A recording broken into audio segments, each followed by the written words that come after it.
Fala galerinha, beleza aí? Bom dia, boa tarde, boa noite para vocês.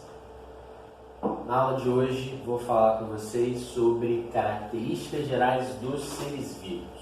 O que algo tem que ter para ser considerado um ser vivo, tá? Não existe um consenso entre os biólogos sobre quantas são as características gerais dos seres vivos. Alguns falam em 8, outros falam em 10, outros falam em 6. Eu vou falar com vocês nessa matéria das 6 mais comuns, das 6 mais aceitas, que aí não tem muito mistério, tá bom? Primeira, composição química, tá? Os seres vivos, eles têm em comum a presença de alguns elementos químicos específicos. São eles: carbono, hidrogênio, oxigênio e nitrogênio. Seres vivos têm em grande quantidade esses 4 elementos químicos. Numa quantidade bem menor, né, mas também estão presentes em todos os seres vivos, esses outros 2 elementos aqui, fósforo e enxofre. Tá? Esses elementos se combinam e formam algumas substâncias. Tá? Aí vocês vão aprender na química, mas só para vocês terem uma noção, os 2 tipos de substâncias que tem nos seres vivos. Substâncias orgânicas são aquelas que são formadas por moléculas complexas, muitos átomos, e tem como elemento químico principal o carbono. Tá? Substância orgânica tem como elemento principal o carbono, são moléculas com muitos átomos, moléculas complexas, né, como os carboidratos, lipídios, por aí vai. E as substâncias inorgânicas são moléculas mais simples, com menos átomos. Maior e melhor exemplo de substância inorgânica que tem em grande quantidade no nosso corpo é a água. H2O. Só tem 3 átomos. 2 átomos de hidrogênio, 1 átomo de oxigênio. Não tem carbono, substância inorgânica. Beleza? Próxima característica é a organização celular. Todos os seres vivos, eles têm célula, são formados por célula. Então, essa frase aqui define bem essa característica. A célula é a unidade morfológica e funcional dos seres vivos. Vamos traduzir essas palavras aí para entender o que essa frase quer dizer. Morfológico, morfo, vem de forma. E funcional vem de função. Ou seja, a célula é a unidade que vai dar forma e que vai executar as funções vitais dos seres vivos. Pensem na célula como se fosse um organismozinho em miniatura. Todas as nossas funções que acontecem no nosso corpo acontecem em nível microscópico na célula também. Por exemplo, a gente respira, a gente tem uma organela lá na célula que faz respiração celular. A gente faz digestão, tem uma organelazinha que faz digestão. Por aí vai. Com relação ao número de células, os seres vivos podem ser classificados nesses 2 tipos aqui. Unicelulares, como o próprio nome já sugere, que eles são formados por apenas uma célula, por exemplo, as bactérias, as amebas, e os pluricelulares, ou multicelulares, a mesma coisa. São formadas por mais de uma célula, por muitas células, as plantas e os animais. Com relação ao tipo de célula, a organização, os seres vivos podem ser classificados em procarióticos, ou procariontes, a mesma coisa, tá? São os primeiros tipos celulares, são células mais simples. Elas têm uma membrana plasmática, não tem núcleo, bem destacado, célula procarionte, não tem núcleo, beleza? E a célula eucarionte, ela é o contrário. Ela tem muitas coisas dentro delas, tá? Tem núcleo, o material genético está dentro do núcleo, tem várias organelas. Organelas quer dizer órgão pequeno. Então, como se fossem pequenos órgãos, como eu tinha falado. Na célula, isso aqui é eucarionte. Essa aqui é a procarionte. Procarionte. Não tem núcleo, poucas organelas. Célula mais simples. Eucarionte, muitas organelas, tem núcleo, célula mais complexa. Então guardem essas três diferenças entre a célula procarionte e a célula eucarionte. Só que a célula eucarionte, vocês vão ver no próximo slide, que tem de dois tipos a célula eucarionte. Tem a célula eucarionte animal e a célula eucarionte vegetal. É fácil saber a diferença entre as duas. A célula eucarionte vegetal tem tudo que a animal tem, só que ela tem três coisinhas a mais a vegetal, tá? Então a célula eucarionte vegetal também tem núcleo, também tem muitas organelas, também é uma célula mais complexa, tanto a animal quanto a vegetal. Além disso tudo, a célula vegetal tem três estruturas que não tem na animal. Primeira estrutura é essa aqui, tá? É chamada parede celular. A parede celular tem função de proteção, ajuda a proteger a célula vegetal. O que as plantas fazem que os animais não fazem? Vou dar uma dica. Começa com foto e termina com síntese. Fotossíntese, obviamente. Tem uma estruturazinha, tem uma organelazinha na célula vegetal que faz fotossíntese. Que organela é essa? Um negocinho chamado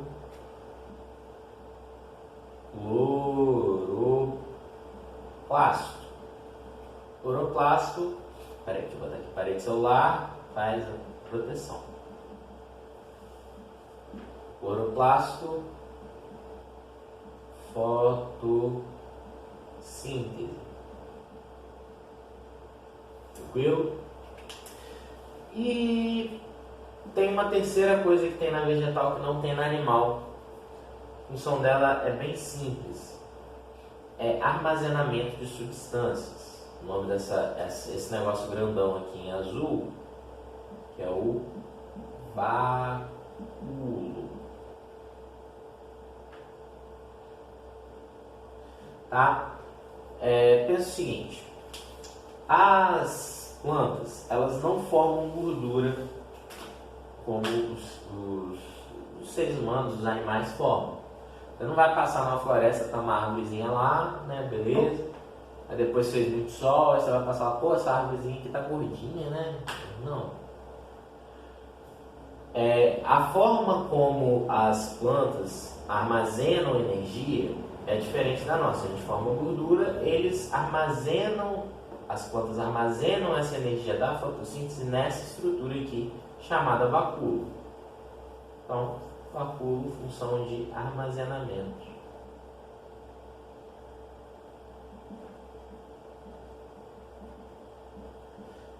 Então, se eu pergunto para vocês, qual a diferença da célula eucarionte vegetal para a célula eucarionte animal?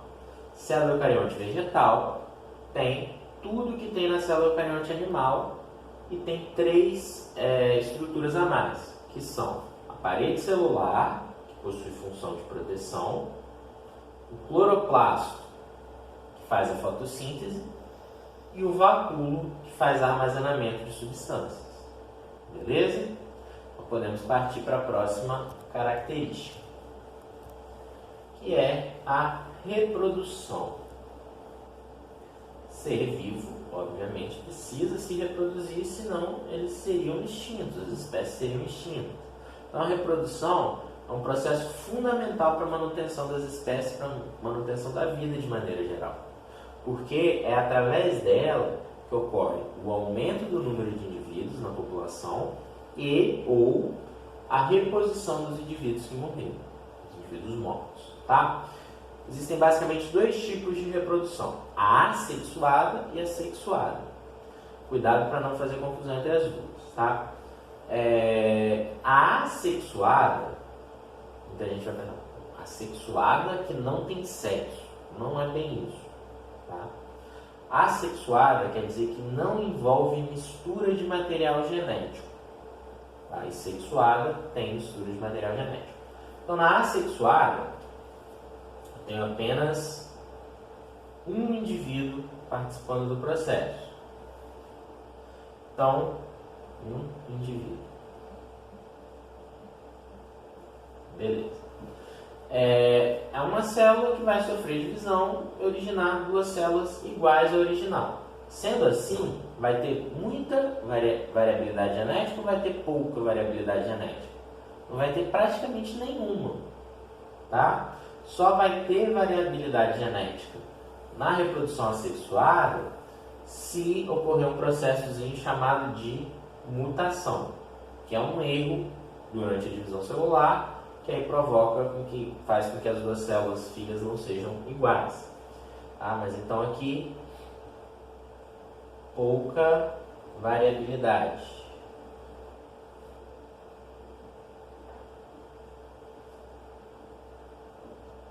Genética. E se não houver mutação, os filhos são idênticos, os indivíduos filhos são idênticos ao indivíduo que lhes deu origem, tá? Não tá o pai aqui, não é necessariamente um pai, porque é uma célula que se dividiu, mas os filhos são idênticos ao indivíduo que lhes deu origem. Já a reprodução sexuada é fácil porque ela é exatamente o contrário.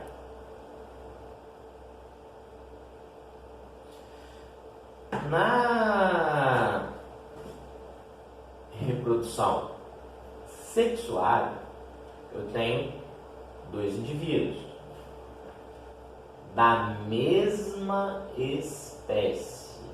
Isso é fundamental, tá? Você cruzar, sei lá, um cachorro com uma galinha, não vai nascer um cão-linha, tá? Tem que ser indivíduos da mesma espécie. Indivíduos da mesma espécie participam do processo, cada um deles fornece aos indivíduos filhos metade do seu material genético. Então, os indivíduos eles vão ser semelhantes, eles vão ser parecidos, mas eles não vão ser idênticos aos pais. Então, vamos botar aqui. Então, na sexuada eu tenho dois indivíduos, muita variabilidade, porque a cada cruzamento vai ter mistura de material genético. Muita variabilidade genética. E filhos semelhantes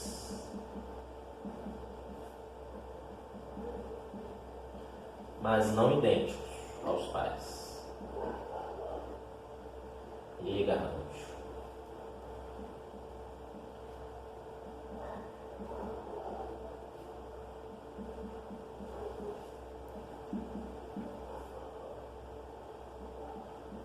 Tá? Então, se eu pergunto qual a diferença da reprodução assexuada para a reprodução sexuada, são basicamente essas três aí. Na assexuada, um indivíduo. Sexuada, dois indivíduos. Reprodução assexuada, pouca variabilidade genética. Se não tiver mutação, é nenhuma. Na sexuada, muita variabilidade genética. Na reprodução assexuada, filhos idênticos ao indivíduo que lhes deu origem. Na sexuada, filhos semelhantes, mas não idênticos. São parecidos. Você pode ser muito parecido com seu pai, muito parecido com a sua mãe, mas você não vai ser exatamente igual a ele. Tranquilo? Próxima característica. Metabolismo. Para que a reprodução possa acontecer, para que todos os processos que nos mantêm vivos possam acontecer, precisa acontecer uma série de reações químicas no nosso corpo. O conjunto de reações químicas que acontece no nosso corpo é chamado de metabolismo. Tá? O metabolismo ele vai usar para transformar, para converter, para utilizar a matéria que existe dentro da gente e a energia que é produzida através desses processos de reações químicas. Existem dois tipos de processos básicos no metabolismo: anabolismo e catabolismo. O anabolismo é a produção de substâncias que é usada ou para o crescimento ou para a reparação da perda de alguma coisa do organismo. E o catabolismo é a quebra de substâncias com liberação de energia. Exemplo de anabolismo. Pensa o seguinte: eu estou produzindo alguma coisa. Legal. Você já deve ter ouvido falar de anabolizantes. O que os anabolizantes fazem? Eles vão estimular a produção de músculo. Né? Por que eles recebem esse nome de anabolizantes? Porque eles estão estimulando o que? O anabolismo. Tá?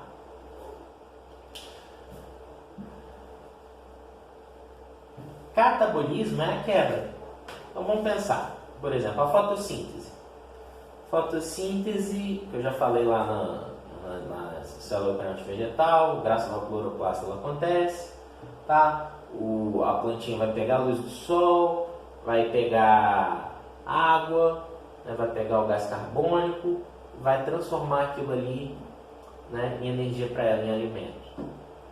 Vocês acham que isso é um exemplo de anabolismo ou de catabolismo? É só pensar. Na fotossíntese, eu estou produzindo alguma coisa ou estou quebrando alguma coisa? Estou produzindo energia estou produzindo alimento a partir de reações químicas. Então, fotossíntese também é um exemplo de anabolismo. Catabolismo é fácil. Processo de digestão, por exemplo. O que eu estou fazendo? Eu estou quebrando ali os nutrientes através de reações químicas. Dessa quebra é liberada energia para ser utilizada nos processos do nosso corpo. Tá bom? Próxima característica: crescimento. Tá? Seres vivos, eles podem crescer. O crescimento dos seres vivos tem alguma característica específica. Ele sempre vai acontecer de dentro para fora. Tá? Por que eu estou falando isso? Porque alguns componentes não vivos, de certa forma, eles podem aumentar de tamanho também. Só que é um processo diferente. Tá? Por exemplo, tem lá, vamos dizer que tem uma pedrinha lá e tal, e começou a acumular sais minerais aqui ao longo do passar de milhares e milhares de anos. Então aquilo ali vai aumentar um pouquinho de tamanho. Tá? Mas não é por metabolismo. Não é fruto do anabolismo, a rocha lá está produzindo alguma coisa para aumentar esse tamanho. Não.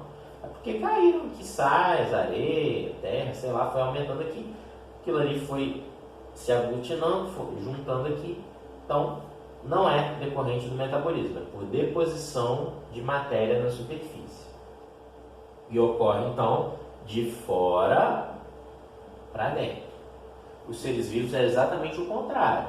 Tá? Eu tenho aqui as minhas células, elas vão produzindo substâncias, aquilo ali vai aumentando de tamanho, de dentro para fora e fruto do metabolismo. Aguardem essa diferença. Os seres vivos, a forma de crescimento deles vai depender do tipo de ser vivo que eu estou falando. Se eu estou falando de um ser vivo unicelular, ele só pode crescer de uma forma. Tem essa célula aqui, essa célula aumenta de tamanho, aumento do volume, aumento do tamanho da célula. Já os seres pluricelulares ou multicelulares tem essas formas aqui. Vou botar só com duas células para ficar fácil de ver. Essas células, assim como o unicelular, pode aumentar de tamanho. Eu posso aumentar o número de células, ou pode acontecer as duas coisas ao mesmo tempo.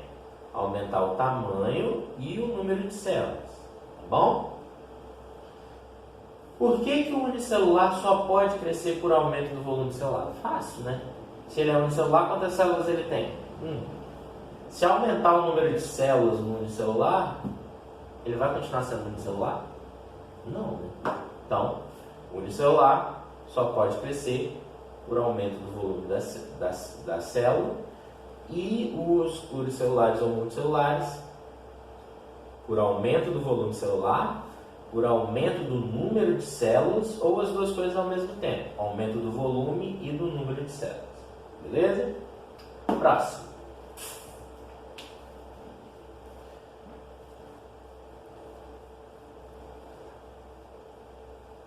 A última característica que a gente tem para falar é a evolução, tá? A evolução é uma característica tão importante que tem uma área da biologia só para estudar ela, tá? Então eu vou falar assim, bem superficialmente, que depois futuramente a gente vai ter aulas para falar só disso aqui mais a fundo. A evolução é a capacidade que os seres vivos têm de sofrer modificações ao longo do tempo, né, para se adaptar melhor ao meio onde eles estão vivendo. Ela é considerada o princípio unificador da biologia, tão importante que ela é. Tá? O grande, vamos dizer assim, pai, vamos chamar assim, da evolução, é esse camarada aqui chamado Charles Darwin, depois virou até nome de escola, né? Que a ideia dele é o que a gente usa como base hoje para a evolução, que é um processo chamado de seleção natural. Guardem bem este nomezinho aí.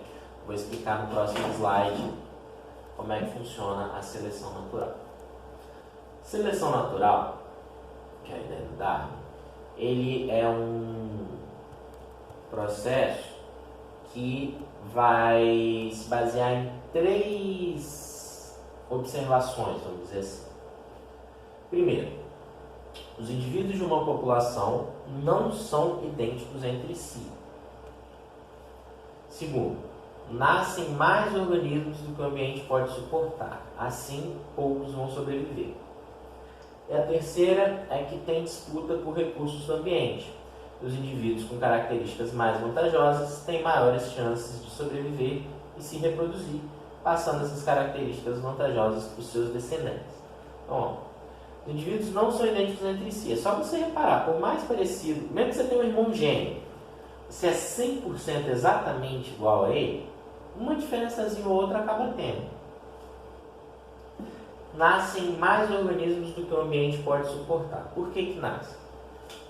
Vamos dizer que você está num ambiente que você tem tudo. Tem comida à vontade, tem água, tem abrigo, tem um parceiro sexual, você tem tudo que você precisa. O que vocês vão fazer? Você não precisa fazer nada, você tem dinheiro, tem tudo.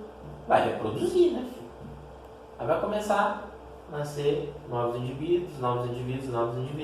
Vai chegar um momento em que o ambiente vai começar a não ter recurso suficiente para todo mundo. E aí, alguns começam a morrer. Por que morre? Porque começa a ocorrer disputa pelos recursos do ambiente. Nessa disputa, vai levar vantagem, obviamente, aqueles que tiverem umas características que favoreçam para aquele ambiente ali. No próximo slide eu vou fazer uma obra de arte que vai ajudar vocês bastante a entender. O exemplozinho clássico que o Darwin usou, usem a imaginação para me acompanhar aqui. Temos aqui